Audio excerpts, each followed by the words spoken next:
Greetings, race fans, and welcome to the art gallery. The art gallery that is filled with emotion and with goosebumps and stuff. We're in the pit lane of Kyalami on the build-up for the 9 hour. Saul Hack, you've just taken us around your work of art. It is, I've got goosebumps, it is brilliant. It's gorgeous, eh? And what's it like to drive? So I've done a shakedown on the car. It was just basically to make sure everything's running and operating before we send it out. So I really haven't given it full tilt yet. So the first time I'll get to drive it properly is on Thursday in the free test sessions. You mentioned earlier about the manual of the operator's instructions, and it's so strange for boys to actually want to read instruction manuals. How far have you got on memorizing the instruction manual? I've already read it about 6 times. There's a lot of stuff that I still forget, but it was the first time I've ever opened a book to really go through it properly and actually get excited about reading something. And just when you were showing us some of the bits and pieces on this car, it is an epic work of art, and we're going to show you some of the stuff. Cool wrap. Looks gorgeous. Right. Let's walk around this thing. Let's have a look at the extent of the carbon on it. Gary, come down and show the guys the splitter.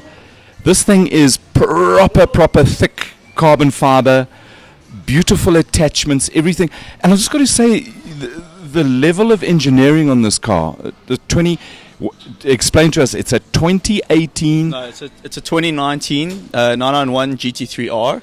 It's actually the Gen 2 version of the 991 GT3R, and it's the latest spec, I think, that will take Porsche now for the next 4 or 5 years within GT3 racing, within the format. So this is the latest and greatest, trick-shittest Porsche GT3 race car. Yeah, this is the latest car. Obviously, Porsche put a lot of emphasis on their customer racing going forward, and by customer racing I mean you've got customer or factory backed customer teams that will be running the cars. So like you can see next door, you've got full factory run cars with all the factory drivers. There's 12 of them coming out. 2 of them or a bunch of them are in Macau now. You have the reigning world champions. I think it's Christensen and Litz that will be coming out. You got Bamber and Vantor in the garage next to us with Campbell. I think Campbell's going for the overall win here for the driver title. Bamber, I've been following his career, and Vantor, obviously I love watching his racing. So you got the best boys coming out. Kevin Este has done ridiculous stuff. There's no need to. We can open the bonnet. And somebody, being a Porsche, you see, it's got its gas struts and just carbon fiber for days. It's everything, the whole emphasis on these cars now, especially with their focus on customer racing, is just a lot of stuff you can see has come out of like the WC, so the RSR, just basically the clipping on and off of all the bumpers, opening up the bonnet, it's just 2 clips. There's no longer the pins that you used to tape down. It's all about efficiency, cutting out all the... And serviceability. It's very easy. Like even when you talk to certain people when they look inside the diff and that kind of stuff, it's all what they call it simple. I mean, technically I don't understand it, but when they work on it, they say it's very simple, very easy to use, but it's very well engineered, and it's quite a high expertise that's involved. Just looking at the various bits and pieces and the bracketry and the fasteners and just all nice, neat. There's a very high attention to detail here throughout the car, wherever you look. And it's just years and years of Porsche learning and understanding what works best for them and how they like to work on the car, and they have a particular way of working on the car. And I mean, you can see the Lechner boys working around the car. They've been non-stop today, and they've already taken this car apart, done what they had to do, put it back together, and they just carry on with the setup. And that's how it is. It's just very easy for them to do it. They make it look easy. I mean, it's years of work, but it's proper stuff. And little bits of detail. Gary, we asked them to take the door off so we can go and have a look at the inside the car. Now, the door stand is still sitting in a container somewhere. So out come the brand new rags so that it doesn't get a little chip on it. Details. Oh, it's all about preserving the asset, right? Sweat the acid, yeah. Right, so let's have a look just at some of the the brakes, the latest AP with the design where there's no metal where you don't need it from a finite element point of view. Push rod front suspension. It is just gorgeous. And these are the setup blocks for the wheel alignment? Yeah, it's now getting ready for setup. The setup on this car, I think the whole setup sheet is done through a laser setup. I was watching them a little bit earlier this morning. I'm still learning a lot about this car. It's the first time, obviously the first race weekend I've had with it. So you normally run in the European Porsche Super Cup races? Yeah, I did the Porsche Super Cup this year, and I did the Career Cup Middle East Porsche Challenge there, and that's really the Porsche stepping stone into getting into like this, and to getting into like your WEC spec GTE car. So this is it's going to be a big step for you. Yeah, for sure. I mean, the difference with this is it's got a lot of aero, whereas the Cup car doesn't really have aero. It's got a big wing, but it's just for show. It doesn't really do much. It's got ABS, this car, and the ABS is there to assist you to go faster, not to make it safer for you, but it does make it safer anyway. And then it's got traction control as well, which the Cup car doesn't have. So, and again, it's for performance. It's not for, and because it's allowed in the regulations, it's there to assist you and make it better for you as a driver. But you know, it's also the way they've produced this car, because they call it a customer racing program, is to make it accessible to your what you call a gentleman driver, so an older driver who can afford to go racing. But then you'll find like the pros, they take that the next level. You know, the setup is for a pro, the way they run the car, the way they drive the car. So to find that last second, even like in the Cup car, to find the last second, like let's say my teammate Andla and Amamula in the Super Cup, to find those few tenths on them, that's where the magic happens, and that's what you as a driver have to find. Talking about drivers, let's talk us through the cockpit. Gary, I'm not sure you want to come this side and then we'll go to the other side and move around so we get the right bits and pieces. Saul, talk us through some of the bits and pieces. Let's pretend, and we did this a little bit earlier, we've got the net in here, and driver comes in for a stop. You as the driver getting in, you start assisting. So walk us through what you do. So basically, as the driver that's about to get into the car, you'll push to release the net. You'll open up the net and you'll unplug your teammate. Now, I haven't actually practiced the pit stop with the guys yet. I'm waiting for them. But you read the manual. But I read the manual and I understand what's going on. And obviously, I watch all the racing. So, and you've got drinks and radio, and that's in a monoblock plug. So it's just one. That's on one unit basically. That's connected to the helmet. And as you unplug it, the other driver can then just unplug himself from the seat. He'll obviously. It's got a magnet now. You're not allowed to use elastics on the arm belts, and you just pop that straight onto the roof as soon as you get out. But it's got the elastics on the lap and the crotch belt as well. So as soon as you release it, it just folds over, and then it's obviously easy to just get it and clip it in yourself. Okay, now you then jump in and the sequence of adjustments, because there's a couple of adjustments that you need to go through, and so walk us through that. So, I mean, once you hop in, so what Porsche learned is that you waste time by moving the seat around and trying to get comfortable, and it's quite difficult to get comfortable by moving the seat. So what they do is the pedals come towards you, and there's a little lever here that you pull. So the pedals actually come towards you there, and then there's so it's on a spring. You pull it forward, and then pull it as you need, and wherever you're comfortable, that's where it is. But at least the seating position is fixed, so you never have to move your seat, and that for me is a lot. It's a lot better, because I struggle to sometimes. I'm also short, so for me, I'm glad you raised that. I was going to say you're not the tallest guy in the world, no, I'm very short. So for me to move the seat forward all the time and to get the right spot on my own, I sometimes find challenging. And also the other thing is that you end up with the driver's weight, all 38 kilograms of you, being in a constant position. Exactly, yeah. Okay, and then the steering wheel can go up and... The steering wheel, you've got a nice lever. It's a quick release lever that's on the wheel here. That just allows you to quickly access it instead of having to reach underneath what the normal thing is. Okay, and then the other one is over here. You've got your driver ID. You have your driver ID, so depending if you driver 1, 2, or 3, you push this button and you set your ID when you hop in. So the sequence is to basically get in, get yourself comfortable and in the right position, set the steering wheel to where you want it. Then you have to do a radio check. You'll do Reset fuel. Reset fuel, you reset the dash, and you'll also do a couple of other setting changes like traction control settings with the engineer. You'll talk with him through that, and ABS settings, and depending on the conditions, certain things have to be adjusted, and also depending on your tyre situation. And so when's the first time you get in the car and drive it? Thursday morning on the free test sessions, we'll have our first run in the car.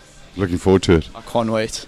I think it's absolutely brilliant. I'm normally very relaxed before a race weekend, and like there's no thought about it. But this is a different ball game. You know, the GT3 series and the Blancpain is something I don't think people actually understand from a South African point of view, because we haven't really had anything at this level for a very long time. Well, just my mind is officially blown. We've got some GT3 cars in South Africa, but to see the latest iteration of the true art of engineering in a race car, little things, and I want to go around the back, and there's just a couple of things that they freak me out. Amazing. Yeah, it's a bit of a mind blow when you see it for the first time, because there's so much to take in. And there's so much kind of information that you're absorbing in all the time, and it really is. I mean, I'm still seeing things in the car that I had no clue about, you know. Just the level of engineering is absolutely mind-blowing. And Gary, if you can get in here and we can have a look at the engine, air conditioner pump, and the wire here is the seal. That's so the that seal to make sure that there's no tampering with the engine through the race weekend. Everything gets preset by Porsche, by Mantel Racing, as far as I know, and then obviously it conforms to the SRO standards. Stunning work of art. And another detail, apart from the carbon, is just stunning. Gary, if you can come around here and have a look at the metal guard, the mesh. Well, it's not mesh.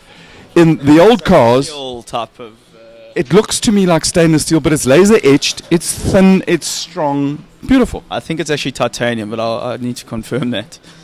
Well, with the bill on these things, it probably is, yeah. definitely unobtainium. On the technical side, I've still got a lot to learn. Right, so you've got Mahusive brakes, and this thing at the bottom here is part of your set. It's still part of your setup and alignment, and as you can see, whenever they work on the car, they put it on. They've got the jacks that will extend, and then you got the safety. I don't know what they call them. It's the safety clippings. Safety chock. So if the jacks fail, he's not going to squish over. Exactly. Yeah, and that's how the drivers work under the car, and then it gives it that extra little kind of height so that they can work under the car easily. But the suspension linkage is all beautiful. It's got pushrod suspension at the back. It's stunning, absolutely stunning. Details, nice cover for the ballast. Yeah. Computers for days in here, and we've seen some of the other cars. It's from your point of view, your interface with these is essentially the steering wheel to change all the settings. Pretty much. I mean, you've got a lot of things you can do in this car now, whereas a Cup car, we have like 5 or 6 pages. In this car, we've got about 10 pages of information. You probably, as a driver, you'll only use, I think, 3 or 4. There's what I find really nice and helpful is that there's a brake in the Cup car. You get it as well, but you get your brake temperature. So I can tell you at any time the temperature of my brakes all around, and there's obviously an optimum working temperature. And I did it in the shakedown just to find out and understand how it works. But I found that quite interesting to understand. This is how hot the brakes are at this point, and if it gets to that temperature, that's when you can use them. And I think that's also pretty useful info for when there's a safety car and you know that you're going to start going green, you need to get your brakes up to temperature. You know that you have to work harder to get the brakes up, and because if you don't have brakes at the end of that straight, you're going to struggle. Yeah. You like this track? I love this track. It's I've really had a privilege of racing on some of the best tracks in the world this year, and this is still one of the best tracks in the world, especially the way Toby Fenter's done it and the whole team behind it. It's just, and there was a lot. I've heard a lot of complaints, but there's a lot of thought that went into the way they did the track and the way they redid it.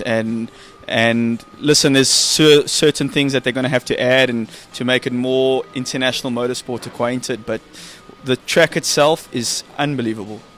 Just while we listening to you, I'm getting wafts of pure new car smell. This thing hasn't raced. It's had a shakedown.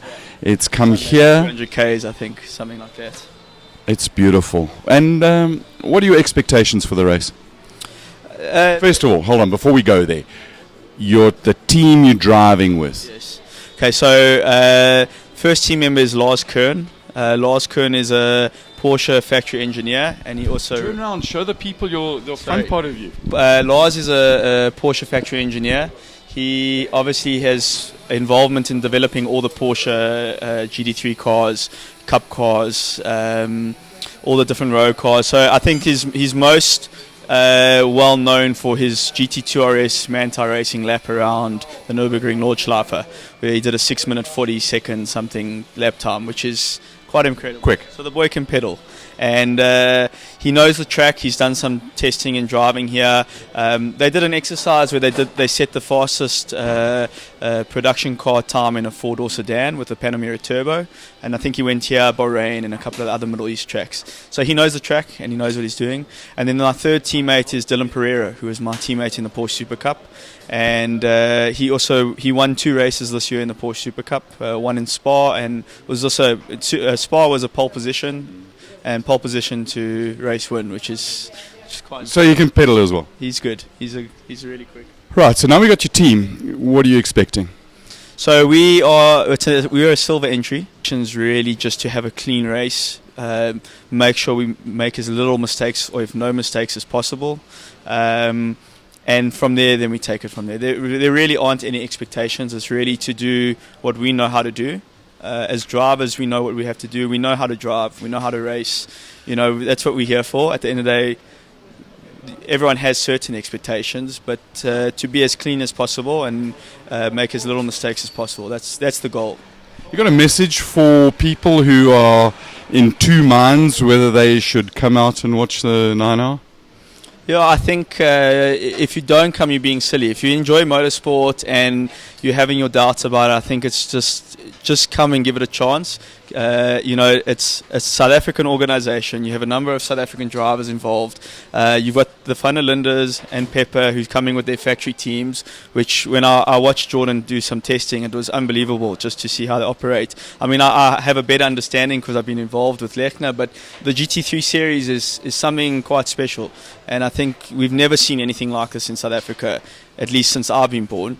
And to be able to come to Kyalami, which is an unbelievable track, it's a world famous track, and all the teams are as excited as the locals are because they all have been wanting to come to South Africa to do some racing. So for sure, regardless of your ticket or where it is, I mean, if you go just along the perimeter road, you can see most of the track. You don't even have to be inside the pit area, and yes, it will be a lot more controlled, but at the end of the day, you're going to see unbelievable racing. If you want to get to watch racing, don't come to the pits. If you want to get up and drool, and truly, I am drooling over this work of frickin' art. It is unbelievable. But if you want to see racing, get out onto the track. Saul Hack, thank you so much for your time and walking us around this car, and may your dreams come true for the 9-hour. Thank you very much. Happy to have you guys here. Good luck, eh? Thank you. We're going to have a quick squiz at some other stuff. And then some of us have got paying jobs. Believe it or not, Gary and I do this for fun, apparently. I've got a paying job. I need to go and pack up real artwork, some statues and stuff in crates so the guys can move. But thanks a lot for watching. As Saul says, if you're in doubt, get your bum down to Kyalami to watch these awesome works of engineering, of art, of... If you're feeling a bit dead inside and you want goosebumps and a beat in your heart, you better be here. Thanks for watching. Enjoy the rest of your Saturday. Cheers.